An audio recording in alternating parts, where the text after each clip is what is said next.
My current set of arrows had become a little bit disheveled.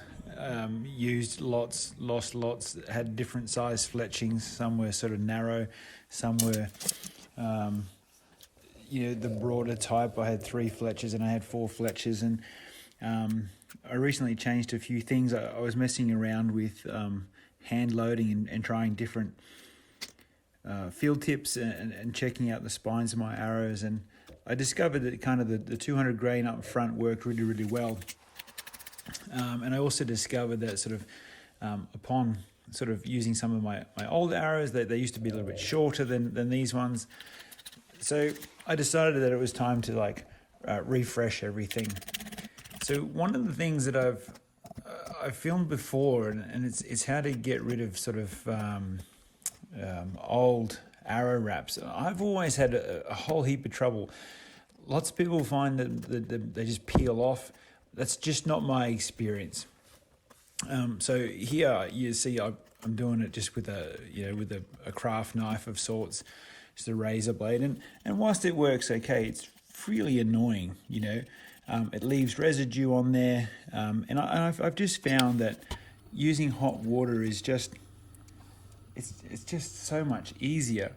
The water is about, I don't know, 65, 70 degrees. It's hot enough to put your hand in and not burn yourself.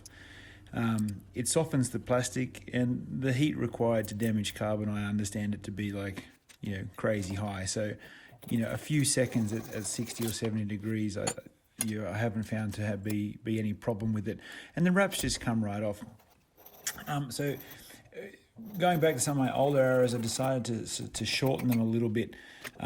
About 10 mils, I think is what I went with, about a half an inch.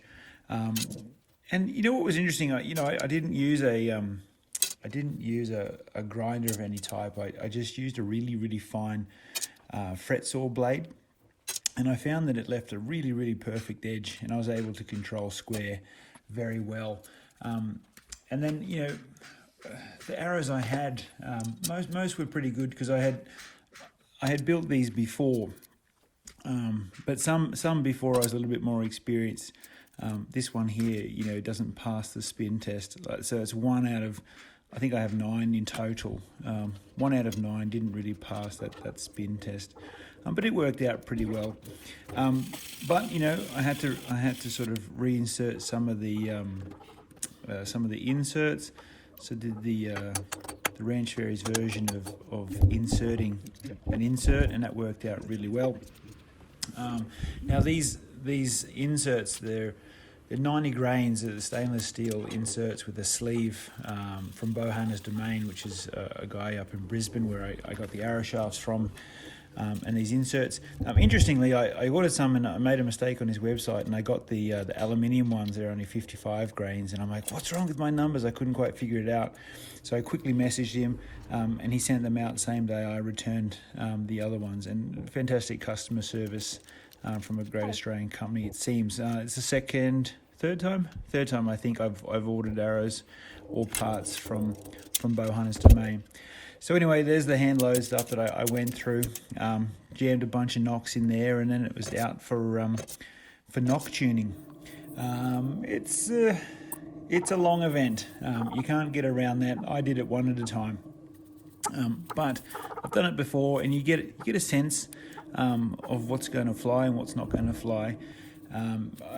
Because I shortened the arrows, there was a noticeable shift left in my sight, and that was an interesting concept. Like only took that sort of half an inch, not even, off at 10 mils, and then to have it affect the flight of those arrows significantly was tough.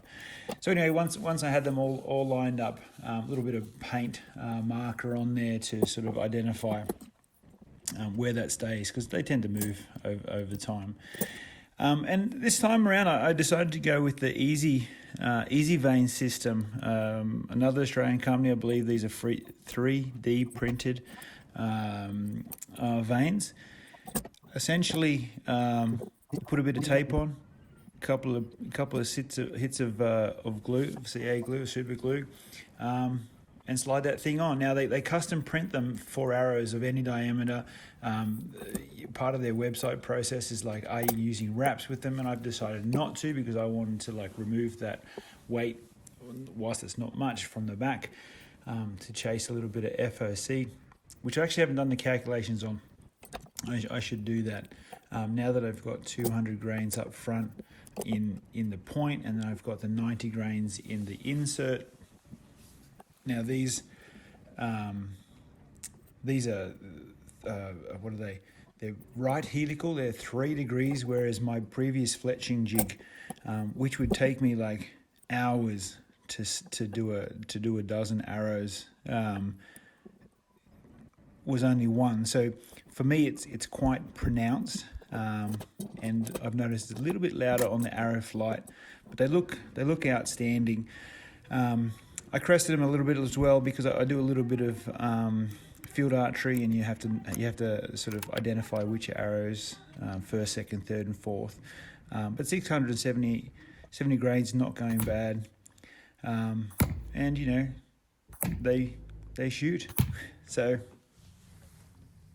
all's good.